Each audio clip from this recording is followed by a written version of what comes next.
En 2017, je suis revenue en Espagne et j'ai décidé de connaître le nord de l'Espagne. Le trajet d'autobus de Barcelone à Saragossa fut d'environ 3h45. Saragossa est la capitale de la communauté autonome d'Aragon et elle est en bordure du fleuve d'Èbre. Voici ce que j'ai pu voir en une journée. Comme plusieurs villes d'Espagne, elle fut fondée par les Romains. Quand ils sont arrivés, ils ont nommé la ville Saragossa. Nous retrouvons encore des traces des Romains comme le théâtre et la muraille romaine. Ensuite, les Visigoths sont venus du nord, mais dans l'année 714, les musulmans sont venus conquérir la ville et eux ils décidèrent de la nommer Saraquesta, ou on dit Saracuesta. Je suis pas trop sûre. Sous le règne d'Al-Muqtadir, le palais d'Al-Jaferia fut construit. Le palais m'a rappelé l'Alhambra de Grenade, mais en plus miniature. Ils ont construit une mosquée au centre de la ville, l'Alhama, aussi connue comme la Mesquita Blanca, qui a été construite sur un ancien site romain. Et quand Alphonse Ier d'Aragon est venu conquérir la ville, ils ont décidé de construire la cathédrale de Salvador sur la mosquée. On peut voir encore une façade de la mosquée sur la cathédrale. L'édifice le plus important de Saragossa est la basilique de Nuestra Señora del Pilar, qui est également une cathédrale. La légende dit que la Vierge Marie est apparue à l'apôtre Jacques à l'an 40 quand il était en train d'évangéliser dans la région. L'apparition aurait eu lieu au bord du fleuve d'Èbre et c'était un moment où l'apôtre Jacques avait de la difficulté à répandre le christianisme. Alors la Vierge Marie lui aurait donné une colonne de marbre et lui aurait demandé de construire un temple à son nom et que cela allait lui aider à évangéliser. Supposément, ce fut la première chapelle érigée pour la Vierge Marie dans le christianisme. Et juste en face de la basilique, il y a la Plaza de Nuestra Señora del Pilar. Un bel endroit pour aller manger, c'est le Casco Viejo. C'est vraiment petit, vous pouvez vraiment faire le tour en marchant facilement. Si vous aimez les musées d'art, il y a aussi le musée Goya. J'ai repris l'autobus et ce fut un trajet de 4 heures entre Saragossa et Bilbao. Bilbao, la capitale de la province de Biscaye, est la plus grande ville du Pays Basque. C'est une région où on parle euskera et qu'il y a des mouvements indépendantistes comme en Catalogne.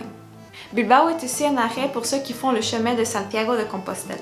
Je me rappelle d'avoir été émerveillée dans l'autobus quand je voyais que la ville était entourée de montagnes. Pour l'hébergement, je suis restée quelques jours dans le quartier de Casco Viejo. J'ai eu la chance de rencontrer un Espagnol qui habite à Bilbao lors de mon voyage au Costa Rica en 2016, qui a accepté d'être mon guide et de me faire un tour de la ville. Nous avons commencé au Casco Viejo, où c'est très agréable de marcher dans ces rues médiévales et aussi manger leurs fameux pinchos. Tout près de là, nous avons le marché La Ribera. Situé au bord du fleuve Nervión, au premier étage, on retrouve le marché. Donc vous avez des vendeurs de fruits, de légumes, de poissons, de viande. Et au deuxième étage se retrouvent les restaurants et bars et c'est un bel endroit pour aller manger. Juste de l'autre côté se retrouve le quartier La Vieja, qui maintenant est rendu plus moderne et il y a des beaux endroits pour aller manger et aussi des bars. Voici quelques exemples de restaurants et bars. Nous avons continué notre marche vers El Arenal. De là, vous pouvez admirer le théâtre Arriaga et aussi l'édifice de la mairie. Plus en avant, on retrouve le pont blanc Subizuri qui a été construit par Calatrava. Et juste un peu plus loin, vous retrouvez l'édifice le plus populaire de Bilbao, le musée Guggenheim. C'est un musée d'art que je n'ai pas visité à l'intérieur, mais juste marcher à l'extérieur et observer l'architecture, c'est impressionnant. Il y a la statue de l'araignée qui est très populaire